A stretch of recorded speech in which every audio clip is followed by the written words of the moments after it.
as he stood up, and it rained. And he lifted his voice loud enough to bounce off mountaintops. Quickly, I got butterflies, and the veins in my arms started to rise, and it poured. He had the attention of every American citizen, young and old, lame and disabled, using words that the illiterate man would claim were foul and irrelevant. The room was silent, so I looked out the door at the rain as the drops thumped on my window pane.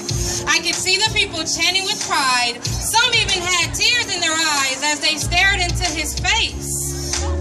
He failed to overlook the prevalent issue of race. I stared at the screen. My God, was he steamed, and it rained. As he began taking on issue after the next, supporters began standing to their feet with a harmonious clap. You see, I called him a man, a brave man, a one-of-a-kind man, a man that was tired of America's past and social restraint. And it rained and it poured and it poured and it rained as no one was in there assigned seating.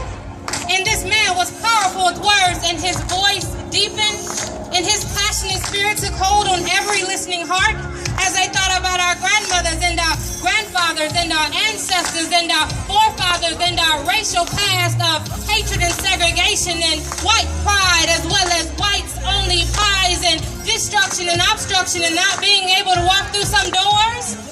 It rained and it poured and it poured and it rained as I thought about the graves of African slaves and malice, deception, bitterness, despitefulness, mordacity, implacability, repugnance, vengefulness, hostility, as well as acerbity, vindictiveness, resentment, poison, animosity, alienation, as well as execration, disgust, distaste, aversion, and unwanted perversion as humanity stripped them uninvitingly to their core.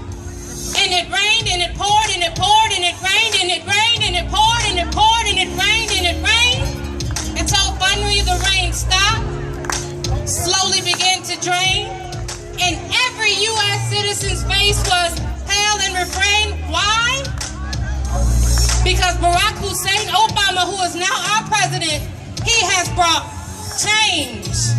Thank you.